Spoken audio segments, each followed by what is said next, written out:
Welcome to this tutorial on how to work with Yodlee transaction data.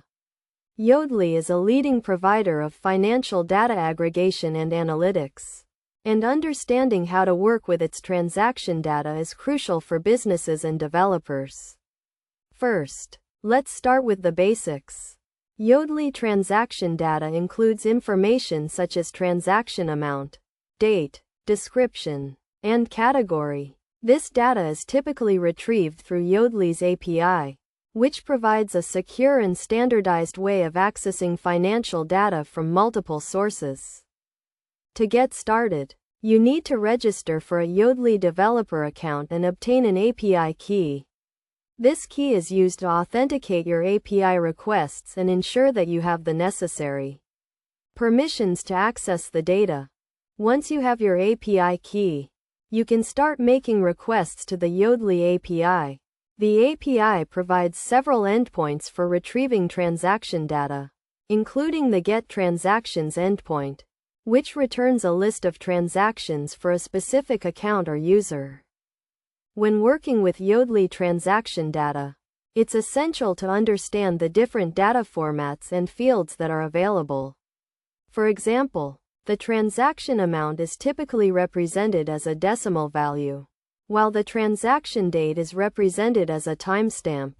To categorize transactions, Yodlee uses a standardized categorization system, which includes categories such as food, transportation, and entertainment. You can use these categories to analyze spending patterns and trends.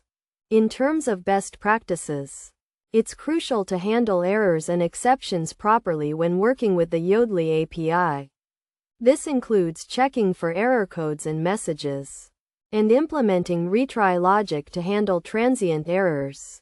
Additionally, make sure to follow Yodlee's guidelines for data storage and security, which include encrypting sensitive data and complying with relevant regulations such as GDPR and PCI DSS.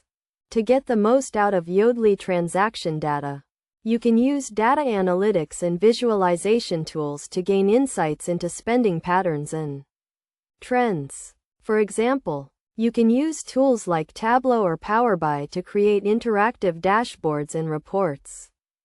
In conclusion, working with Yodlee transaction data requires a solid understanding of the API, data formats, and best practices. By following the steps outlined in this tutorial, you can unlock the full potential of Yodlee's financial data aggregation and analytics capabilities, and gain valuable insights into spending patterns and trends.